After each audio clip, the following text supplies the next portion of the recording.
আমি নির্বাচনকালীন সময়ে ঢাকা 15 আসনের ওয়ার্ড নম্বর 13 এবং 14 এর সকল নির্বাচন কেন্দ্রের সুরক্ষা প্রদানের দায়িত্ব পালন করছি। কিছুক্ষণ আগে আমরা বিভিন্ন মাধ্যম থেকে একটি তথ্য পাই যে মণিপুর উচ্চ বিদ্যালয় বালিকা শাখায় কিছু গণ্ডগোল হচ্ছে। আমরা সাথে সাথে এখানে চলে আসি এবং আসার পর দেখতে পাই এখানে ভিন্ন দুটি রাজনৈতিক দলের মহিলা কর্মীর মাঝে হাতাহাতি হয়েছে।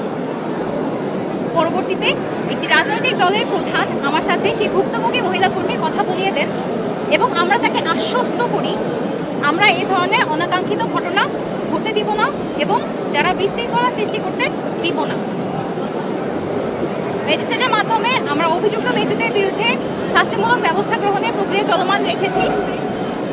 আপনারা সকলে আমাদের ওপর আস্থা রাখুন ও নিশ্চিন্তে আপনাদের ভোটাধিকার চর্চা করুন ও প্রয়োগ করুন। আমরা আপনাদের সাথে আছি। ধন্যবাদ। কোনো কোয়েশ্চেনে আনসার আমি দিব না। Thank you. জাস্ট হচ্ছে একটা প্রেস ব্রিফিং ছিল ছোট্ট। আরে দিবেন না।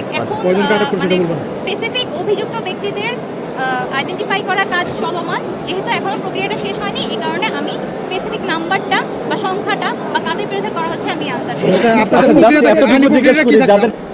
তারা কোন দলের যদি বলতেন। Thank you.